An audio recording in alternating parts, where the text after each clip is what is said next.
A British motor industry leader has told Xinhua that an increasing number of Chinese automobile brands, especially electric vehicles brands, are entering the United Kingdom, and British consumers are open to that.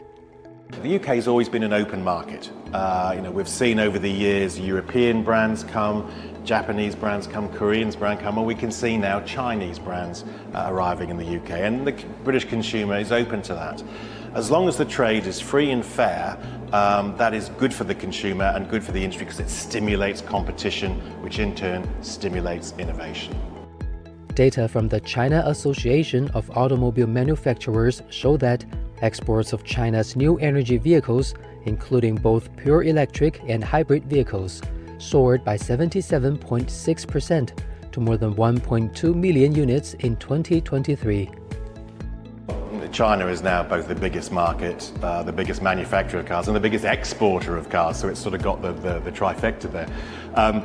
It has been moving rapidly towards electric vehicle production and sales, and obviously therefore has economies of scale which will help it compete internationally. I think when you look at the global automotive industry, you look at the changes that are taking place. The global industry has to respond to those challenges and to what the consumer wants. That means investment, that's very expensive, so collaboration is a way of sharing those costs, but also identifying what parts of the world have the solutions, have the innovation.